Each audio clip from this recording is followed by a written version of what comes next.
तो चलिए सीरीज को आगे बढ़ाते हैं। Question number 31। 2+2 ministerial is the highest level institutional mechanism between the two countries. India holds such talks with Australia, Japan, and US at the ministerial level.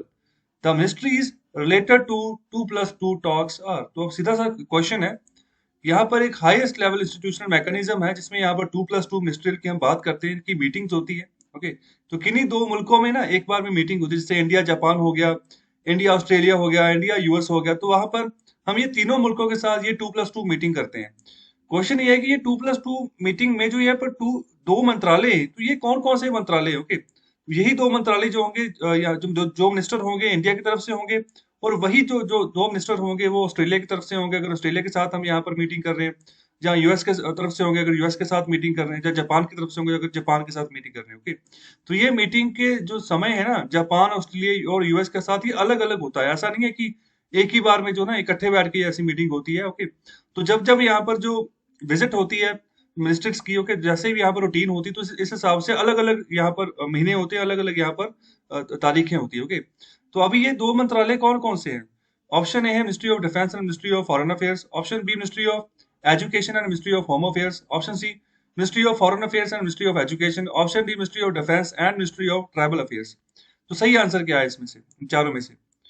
तो पहला जो आंसर है option A ministry of defence and ministry of foreign affairs. तो यही दो मंत्रालय होते हैं, तो इन्हीं के यहाँ पर दो मिनिस्टर होते हैं, भारत की तरफ से ये दो जाते हैं। इसी तरह से यहाँ पर सेम यहाँ पर जो डिपार्टमेंट होता है यूएस का, ओके, तो उनकी तरफ से भी ऐसे ही मिनिस्टर ऑफ डिफेंस और मिनिस्टर ऑफ फॉरेन अफेयर्स जो है वो बैठते हैं, तो आपस में जो है मीटिंग होती है।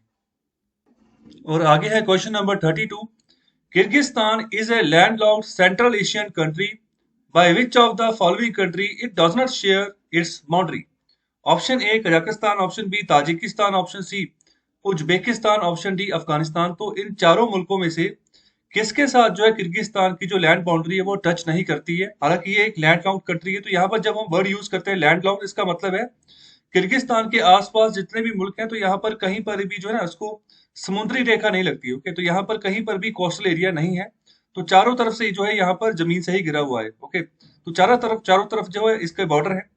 तो ये कौन सी ऐसी कंट्री जिसके साथ इसका बॉर्डर नहीं है इन फॉलोइंग ऑप्शंस में से? तो सही आंसर क्या है इसका? तो क्या आंसर सही हो सकता है इसका? तो मैप एक मैं आपके सामने पेश करता हूं, तो उस मैप को देखिए और खुद से आंसर ढूंढिए। तो ये रहा मैप, ये किर्गिस्तान का मैप है, बिश्केक जो है इसकी कैपिटल है।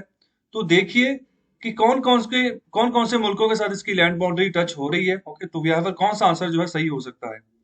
तो क्या आंसर सही है?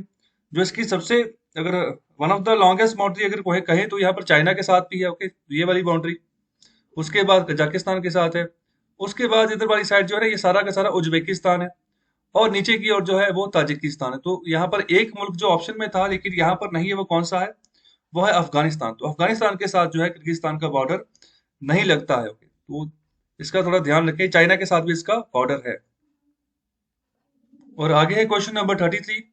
रुद्राम anti radiation missile has successfully test fired recently from?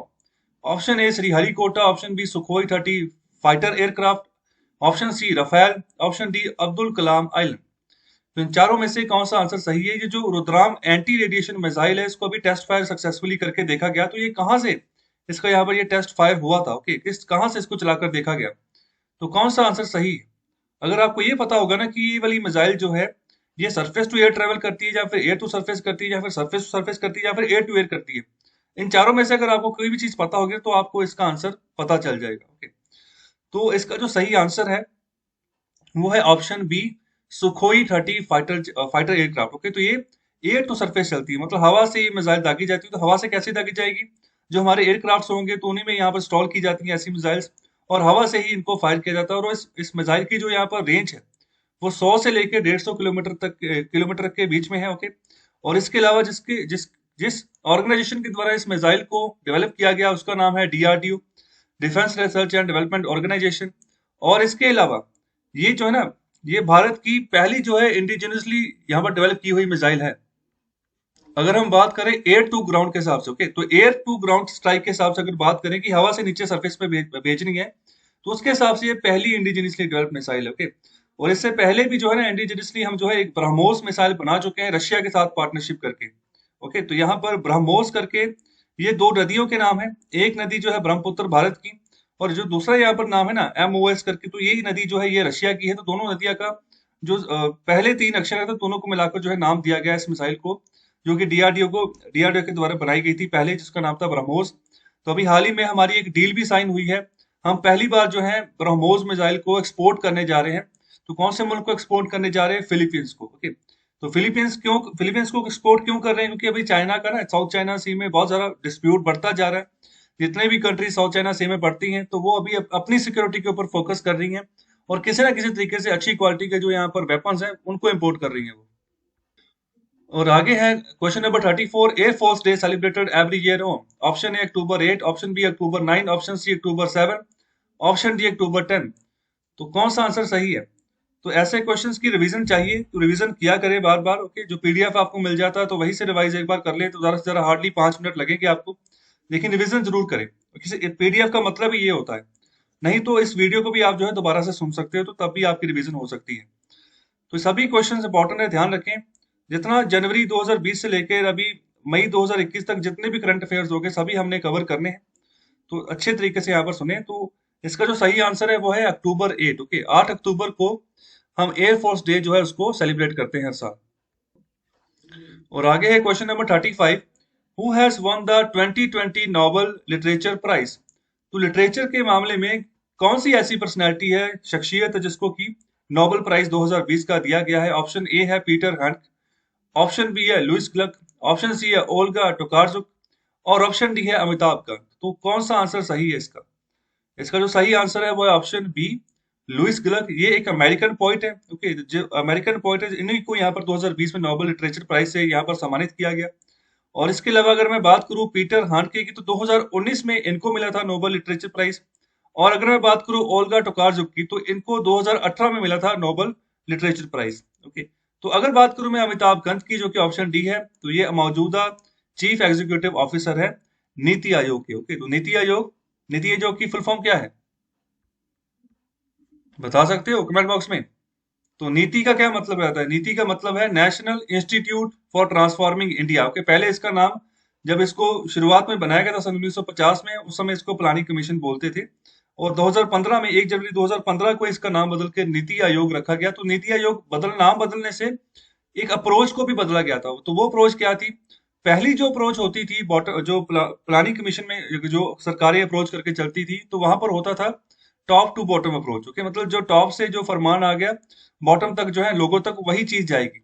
लेकिन नीति आयोग में इसको उल्ट किया गया, यहाँ पर बॉटम टू टॉप अप्रोच रखी गई कि बॉटम लोगों से पूछो क्या चाहिए, उस हिसाब से अपनी नीति बनाओ। तो यहाँ पर बॉटम टू टॉप अप्रोच लगाकर ये चलते हैं। तो इस तरीके से फिनोमेना भी चेंज किया गया।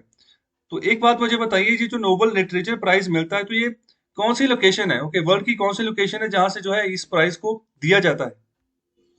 तो वो है स्टॉकहोम। ओके, स्टॉकहोम जो कि यहाँ पर स्वीडन का शहर है। तो हाल ही में एक रिपोर्ट भी हमने कल पढ़ी थी, जिसमें आर्म इंपोर्ट्स के बारे में, आर्म एक्सपोर्ट्स के बारे में बताया गया कि भारत कितने पैमाने पर जो है भारत का एक्सपोर्ट बढ़ रहा है आर्म्स के क्षेत्र में, वेपन्स के क्षेत्र में। लेकिन इंपोर्ट जो है लगातार कम होता जा रहा है।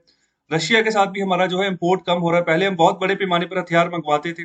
ओके, तो वो भी स्टॉकहोम की ही वो जो है एक ऑर्गेनाइजेशन है, जिसको हम शॉर्ट फॉर्म में पढ़ रहे थे, सिप्री, SIPRI। ओके, तो यहाँ पर इसकी फुल फॉर्म बताइए मुझे, ये भी इंपॉर्टेंट है। मुझे ये कब बनाई गई इसके बारे में भी कमेंट बॉक्स में लिखें, तो आपकी रिवीजन होगी, इसके रिगार्डिंग क्वेश्चन पूछा जा सकता है। क्योंकि 2000 अभी 21 में ही 2021 में इसकी नई रिपोर्ट आई है। और एक क्वेश्चन और पूछा जा सकता है कि जो नोबेल लिटरेचर प्राइज है ये किन के द्वारा प्रेजेंट किया जाता है? ओके, तो ये प्रेजेंट किया जाता है जो स्वीडिश अकेडमी है, ठीक है, तो उनके द्वारा। और आगे है question number 36, rapid action force was raised in October 1992। It is a specialised wing of the. तो अभी रैपिड एक्शन फोर्स की बात कर रहे हैं कि जिसको कि 1992 में बनाया गया था। ये कौन सी फोर्स का जो है यहाँ पर स्पेशलाइज्ड विंग है? ऑप्शन ए है सीआरपीएफ, जिसको हम बोलते हैं central reserve police force. Option B है सीआईएसएफ, जिसको हम बोलते हैं central industrial security force. Option C है आईटीबीपी, जिसको हम बोलते हैं Indo Tibetan border police. Option D है एनएसजी, जिसको हम बोलते हैं नेशनल सिक्योरिटी गार्ड्स। तो इनमें से कौन सा आंसर सही है? तो इसका जो सही आंसर है वो है ऑप्शन ए, सीआरपीएफ। तो सीआरपीएफ का ये स्पेशलाइज्ड विंग है, रैपिड एक्शन फोर्स। तो इसका काम क्या है, इसका गठन क्यों किया गया है? तो अंदरूनी तौर पर भारत की जो इंटरनल सिक्योरिटी है उसको और मजबूत करना है। अगर कोई दंगे वाली सिचुएशन नजर आ रही है, या किसी तरीके से लॉ एंड ऑर्डर का खतरा है, तो तभी जो है इस रैपिड एक्शन फोर्स को तैनात किया जाता है। और अभी 2020 में इसको बनाए हुए 28 साल पूरे हो गए, तो अभी 28th एनिवर्सरी जो है इसकी सेलिब्रेट की गई है। और आगे है question number 37, world cotton day observed on, तो कौन से दिन को हम वर्ल्ड कॉटन डे सेलिब्रेट करते हैं? ऑप्शन ए है अक्टूबर 9, ऑप्शन बी अक्टूबर 7, ऑप्शन सी अक्टूबर 6, ऑप्शन डी अक्टूबर 3। तो कौन सा आंसर सही है इसका? इसका जो सही आंसर है वो है अक्टूबर 7। तो अभी 2020 में ये दूसरा संस्करण मनाया गया है, ओके, वर्ल्ड कॉटन डे का। 2019 में ही जो है पहली बार शुरू किया गया कि वर्ल्ड कॉटन डे हम सेलिब्रेट करें, तो 7 अक्टूबर को इसको सेलिब्रेट किया जाता है। अगर मैं क्वेश्चन पूछूं तो भारत यहाँ पर दुनिया में भारत का कौन सा रैंक है अगर हम बात करें कॉटन प्रोडक्शन की, तो क्या आंसर होगा इसका? तो भारत का दूसरा रैंक है कॉटन प्रोडक्शन के मामले में, पहले नंबर पर चाइना है। और अगर मैं बात करूं कि दुनिया का सबसे बड़ा कॉटन कंज्यूमर कौन है, ओके, तो उसका आंसर क्या होगा? तो उसका आंसर भी भारत ही होगा। भारत ही दुनिया का सबसे बड़ा कॉटन का कंज्यूमर है। और अगर मैं पूछूं कि भारत में सबसे ज्यादा प्रोडक्शन कौन से राज्य के द्वारा होती है कॉटन की, तो क्या आंसर सही होगा? तो इसका सही आंसर होगा गुजरात। दूसरे नंबर पर कौन? दूसरे नंबर पर महाराष्ट्र है। और इसके अलावा जो है ना, कॉटन फोर करके भी एक बहुत इंपॉर्टेंट नाम है कुछ कंट्रीज का, जिसको हम बोलते हैं कॉटन फोर, ओके। तो अभी इन कॉटन फोर कंट्रीज में कौन कौन से देशों के नाम आते हैं? तो पहली बात तो ये समझ लो कि ये चारों के चारों देश जो है ये अफ्रीकन कॉन्टिनेंट के हैं, ओके। तो क्या नाम है इनके? तो इनके नाम है Benin, Burkina Faso, okay, Chad and Mali. तो ये चारों के चारों अफ्रीकन कंट्रीज हैं। और आगे है question number 38, recently who is appointed as the deputy governor of RBI, reserve bank of India? Option A Shaktikanta Das, option B Urjit Patel, option C Raghuram Rajan, option D M Rajeshwar Rao. तो किसको जो है अभी हाल ही सेंट्रल गवर्नमेंट के द्वारा 2020 में आरबीआई का डिप्टी गवर्नर लगाया गया है? तो इसके रिगार्डिंग क्वेश्चन पूछा जा सकता है। इसका जो सही आंसर है वो है एम राजेश्वर राव, ओके। अगर हम बात करें शक्तिकांता दास की, तो वो मौजूदा आरबीआई के गवर्नर हैं, ओके, डिप्टी गवर्नर नहीं, वो गवर्नर हैं।